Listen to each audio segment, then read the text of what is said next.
Bonjour à tous, bien-aimés. Servir Jésus-Christ, vivre pour Jésus-Christ n'est pas de tout repos. Et Jésus va même dire dans Matthieu 6 que, heureux ceux qui seront persécutés. Parce que lorsqu'on commence à vivre pour Jésus, ça demande du renoncement à soi-même. Cela nécessite des sacrifices. Cela engendre parfois, effectivement, de la fatigue aussi, beaucoup d'engagement. Et aussi en face beaucoup d'opposition. Mais lorsque l'on obéit au Seigneur, lorsque l'on apprend, à vivre pour lui, combien on est heureux, combien on est béni, combien on sait que finalement on a fait tout cela, mais pour la bonne part, pour vraiment quelque chose qui en vaut la peine. Et en retour, il est bon de réaliser que Jésus prend soin de nous. Si tu mets d'abord en premier le royaume de Dieu et sa justice, alors le Seigneur s'occupera du reste dans ta vie. Et justement, cette vérité, elle se manifeste dans les moindres détails. Marc chapitre 6, à partir du verset 30, il nous est dit ceci: à leur retour, les apôtres se réunirent auprès de Jésus et ils lui rendirent compte de tout ce qu'ils avaient fait et de tout ce qu'ils avaient enseigné. Alors il leur dit: venez avec moi dans un endroit isolé et vous prendrez un peu de repos. Il y avait effectivement beaucoup de monde qui allait et venait et ils ne trouvaient même pas le temps de manger. Ils partirent donc dans la barque pour aller à l'écart dans un endroit désert.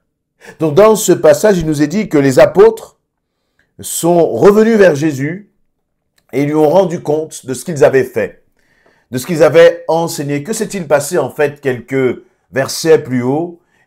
Au début de ce chapitre 6, il nous est dit que Jésus avait envoyé les disciples deux par deux dans les villages afin qu'ils puissent annoncer l'évangile, qu'ils puissent proclamer l'évangile. Et les disciples, dans ce moment-là, ont chassé des démons, guéri des malades, oint d'huile, et eux-mêmes étaient émerveillés de ce qu'ils avaient pu faire par la grâce de Dieu. Et donc, ils reviennent vers Jésus pour lui raconter tout ce qu'ils ont vécu, tout ce qu'ils ont expérimenté. Et entre-temps, en parallèle, il y a imaginez comme une autre scène, il y a la mort, la décapitation de Jean-Baptiste. Jean-Baptiste, ce prophète qui annonçait la venue de Jésus. Jean-Baptiste, cet ami aussi cher de Jésus, venait d'être décapité par le roi Hérode. Et là, on arrive à ce moment où les apôtres, dans Marc chapitre 6, verset 30, reviennent vers Jésus et sont certainement tout excités par ce qu'ils ont vécu, ce qu'ils ont expérimenté, parce qu'ils se sont engagés pour Christ, et ils vont raconter tout cela à Jésus. Et Jésus va leur dire: venez avec moi dans un endroit isolé. Pourquoi est-ce que Jésus leur dit cela? Il leur dit: vous prendrez un peu de repos.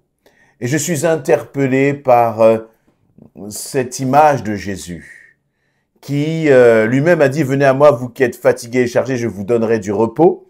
Il parle là, bien sûr, du repos de l'esprit, du repos de nos cœurs, du repos de notre âme. Parfois, nous passons par des moments difficiles, parfois nous nous sentons angoissés, nous sommes... nous croulons sous les fardeaux, et le Seigneur dit: viens à moi et je vais te donner du repos. Et là, dans cette démarche, finalement, c'est Jésus qui dit: viens à moi, parce qu'il se préoccupe de nous, et nous avons aussi une démarche à faire en acceptant de lui confier nos charges, en acceptant de nous décharger sur lui.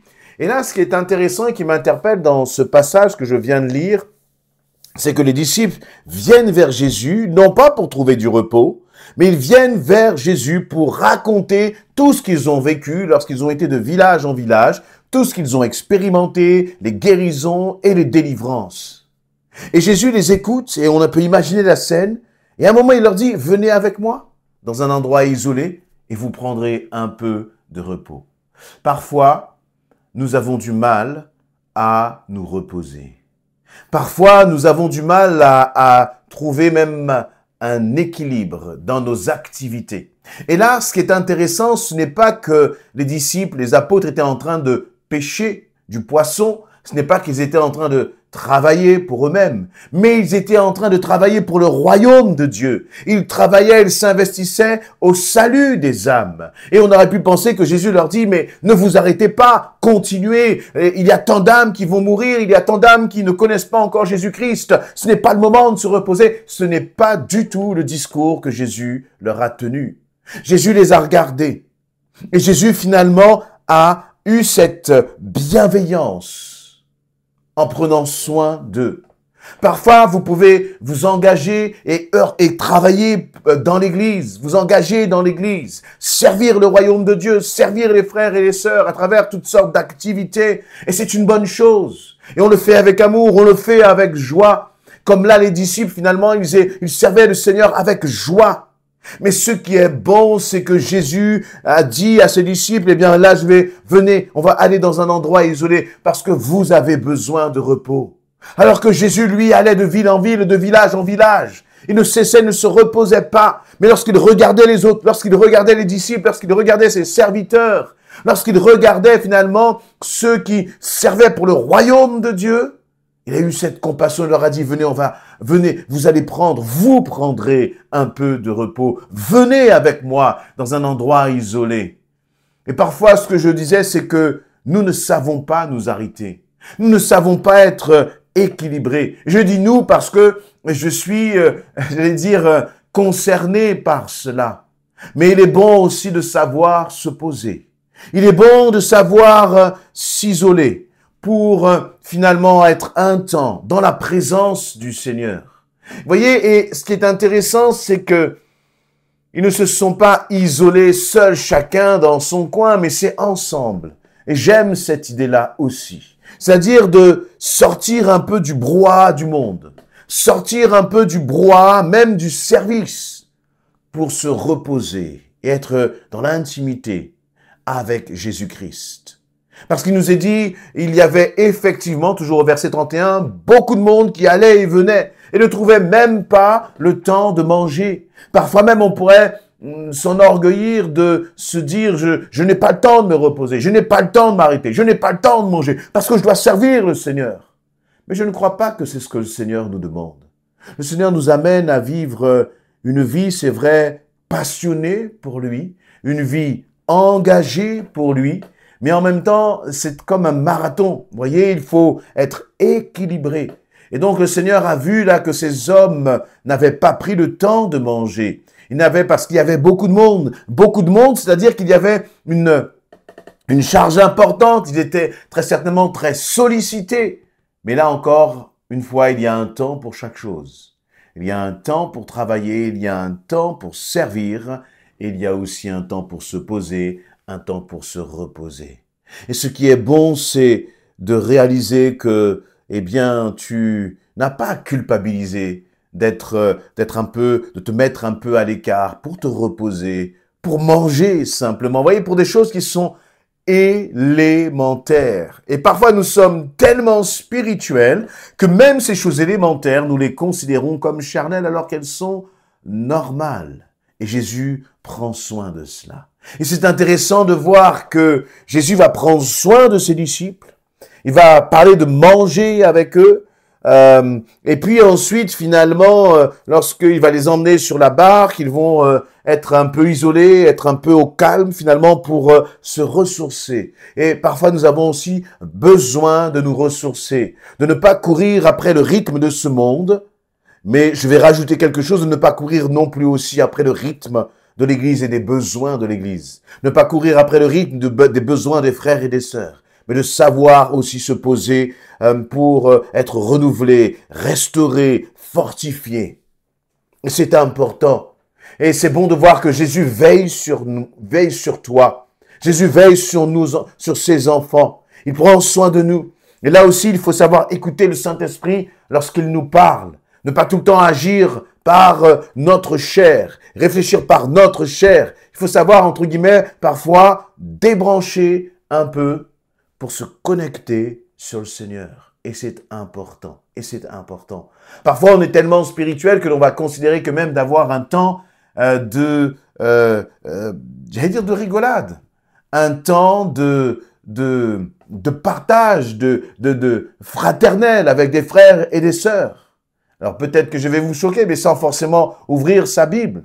Mais juste être avec des frères et sœurs ensemble pour se ressourcer, pour finalement manifester cette dimension de la communion. Je crois que c'est une bonne chose aussi. Vous voyez, dans ce verset 31, il nous est dit, Jésus va leur dire, venez avec moi dans un endroit isolé, vous prendrez un peu de repos.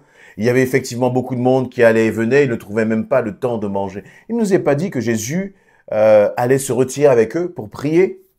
Il ne nous est pas dit qu'il allait se retirer avec eux pour jeûner. Non, c'est simplement d'être ensemble, loin de la foule. Et en étant loin de la foule, c'est d'une certaine façon être loin du service pendant ce moment-là, mais tout en étant entre frères et sœurs, donc finalement entre personnes qui vont se renouveler, s'encourager, se fortifier, et puis, pardonnez-moi l'expression, mais recharger les batteries. Et parfois, nous avons besoin de recharger nos batteries avec Christ. Et c'est important pour continuer justement d'accomplir la mission qu'il nous confie. Et là, eh bien, ils vont donc partir au verset 32 dans cette barque pour aller à l'écart dans un endroit désert. Remarquez encore une fois, ils vont dans un endroit désert, on pourrait dire désert, mais ils ne sont pas seuls, ils sont ensemble, même dans cet endroit, entre guillemets, désertique, c'est-à-dire loin de la foule, loin des activités, et pour se retrouver ensemble. Bon, il y a un mais au verset 33, beaucoup les ont vus, et donc tout le monde finalement a couru à pied là où se trouvaient les disciples. Mais qu'a fait Jésus? Ben lui, il est descendu de la barque, eux sont restés sur la barque, et finalement Jésus a continué d'enseigner. Pendant que Jésus enseignait, les disciples se sont certainement reposés, et puis ensuite arrive tout ce récit, vous savez, de la multiplication des pains avec plus de 5000 personnes à nourrir. Jésus a là opéré un miracle, a multiplié les pains, mais il est bon de voir dans ce passage combien finalement Jésus a tout pris en charge. Jésus prend tout en charge.